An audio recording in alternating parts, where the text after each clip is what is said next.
Yo, what's happening everybody? Welcome back to another video. It's your boy Ranj and I hope you're all doing well. If you're new here, welcome, and if you've been rocking with me for a minute, listen, I totally appreciate you so much.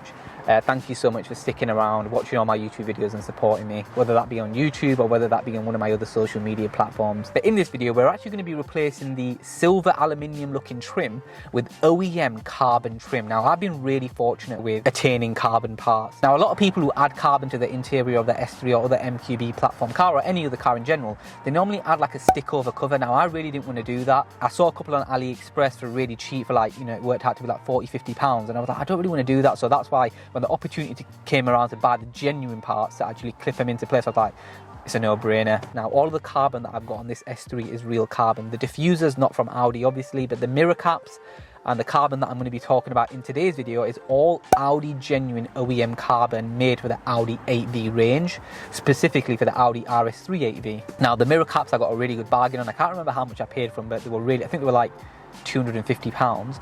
But the carbon trim all around the S3, to the interior, for the door cards, for the centre dash, I picked up for £350, which is the bargain given. If you have a look on eBay and if you have a look at Audi, you're talking, somebody's listed it on eBay for like £700, and there's another set that's brand new, never opened, for £1,000. So I've just gotten really lucky. In today's video, it's going to be really short. I'm going to be removing the trim, showing you how to remove the trim on the door cards and on the centre dash, and we're going to be basically popping on the carbon trim, and that's it. So I hope you enjoy the video. Let's get straight into it. So here we have it. Here's a carbon trim, and you can see it is the OEM 8V carbon trim. You can see like the little Audi logo there, maybe. Let's have a look.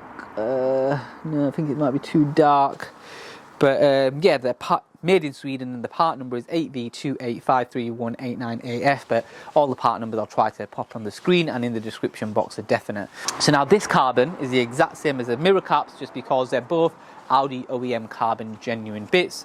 So yeah, I've been quite lucky in that aspect. So to remove the trim, what you need to do is obviously take the door card off. That's step one. Then secondly, you've got two T20 torque screws, which I've already taken out. One will be there and the other will be there. And then what you need to do is a little clip here. Now, what it might be worth me doing is actually showing you the carbon trim that's going to be replacing the passenger door side card silver trim, and you can see what the back of it looks like essentially. Yeah, so you can hopefully see the back of it. So you've got your two screws that I just showed you, two T20 torque screws, and you've got your clip bit here, which is right there. And what we're going to do is take it out, pry it from this side. Oh, really easy. Let me just show you what I did.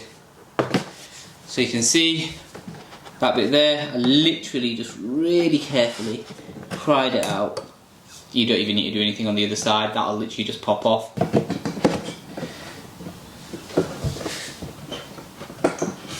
think it needs to go at a bit of an angle. There we go.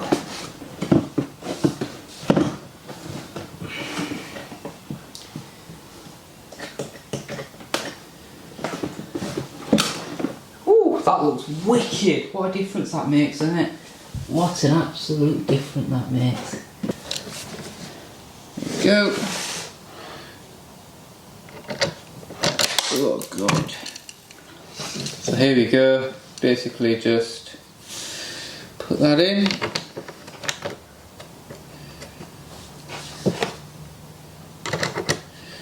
And screw it up.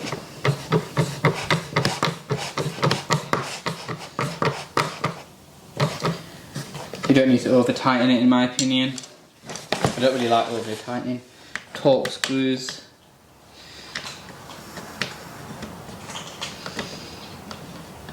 Okay. And then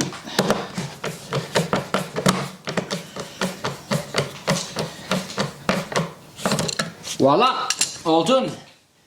So, in addition to the red extended leather pack that I retrofitted, that you can watch in my other video, I've now retrofitted the OEM carbon door trims, if you expect it from factory, and they look absolutely wicked. And yeah, I'm really happy with that. So now, so all the other door cards will be the exact same. So two torque screws, one little thing. All you got to do is pry it out from here and it'll come out. And then what we'll do next is go and figure out how the ones from the dashboard come out, because with the dashboard trim pieces I'm not really sure how those come out. So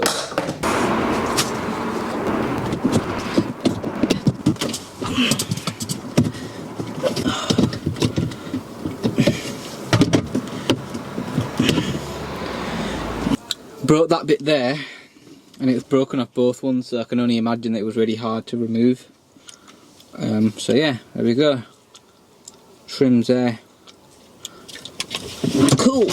Now I'm not going to lie to you, the way I removed the main dashboard trim was probably incorrect. I shouldn't have just took it out like that. What I should have done, and I'm going to show you in a second, is got some release pins, and I'll show you exactly where they are, and that actually helps move out. You know where all the little switches are at the top, where you can kind of like pop them on and off. I don't know, I can't remember what switches options they are, but I think it's where, like it says, like airbag on and off. If you put your release pins in, it pulls it out, and it literally, you're able to take the aluminium trim bits off, or whatever trim you've got. You will not break anything because it's that easy. The right hand side of your steering wheel, you've got like a little bit of trim piece there. To remove that is really straightforward and easy. You do not need to remove anything.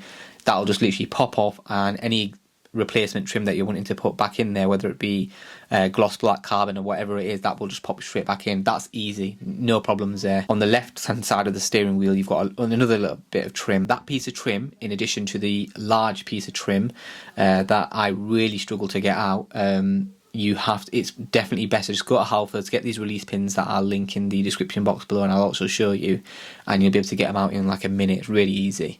I was here for at least like 2 days trying to get, more than 2 days trying to get this trim in. You can probably see that I had a change of clothing just because I just couldn't get it back in. Now this is where you put the release keys, and what that's going to do is bring this little centre bit out, which helps you to remove the trim and also pop it back in when you need to. I got these removal keys from Halfords. They were branded and labelled for Mercedes. I realised that they were all the same, so you could use them for Audi, VW and Merc. So we're finally back inside. I'm so tired and I've not even been feeling well in the past couple of weeks, but finally got the carbon trim done, finally got the extended leather pack done. I'm so happy, and I hope you enjoy this video as well. I hope it was straightforward. If you do want to do this, whether you get aftermarket parts or the genuine OEM parts, at least you know now how to kind of remove the existing aluminium trim and then replace it with whatever trim you want to do, whether it be carbon, gloss black or whatever it is. It's the one on the door cards, so straightforward, really easy, as you can see. I think 3 out of the 2 out of the 3 trim on the dashboard are quite difficult, and then the one on the really far right of the steering wheel is really easy. If you have the 2 little release keys that I got from Halfords, and it's so cool that I was able to get them same day. If you've got them, it makes life so much easier. You can do the job in like 2 minutes. So there's 2 more parts of the interior that are coming out soon. So the next video will be the vents, so spraying them black and red, and the video after, and the final video to do with the interior will be, for now anyway, because I don't know what I'll be doing in the future, but I doubt anything. Yeah, I doubt I'll be doing anything crazy. I think the interior is done for now, well, done for me anyway. The next video will be the steering wheel. Now, I thought I'd quickly give you a glimpse. This is obviously my steering wheel, and yeah, obviously you can see it's off the car, so that video will be coming last. I've obviously got a new steering wheel. I'm not going to show you that. Obviously I'm showing you this because you already know what my steering wheel looks like. This is the cover, so I'll have to remove the cover. In that video you'll be able to expect, you know, comparison, obviously how to remove the steering wheel fully, and then obviously how to switch it over. My reviews of Royal steering wheels, because obviously this is the cover that I've got, and then the new wheel I've got is an actual retrim. But look, as I've said, I hope you enjoyed the video. If you did, please do drop a comment, hit this video with a thumbs up. Please do subscribe to my YouTube channel and hit that bell icon for future notification if you're new. And if you're one of the subscribers who have been supporting my ongoing journey with YouTube, then I massively thank you so much. We've got a couple of really exciting weeks to come, especially with my S3 going stage 3.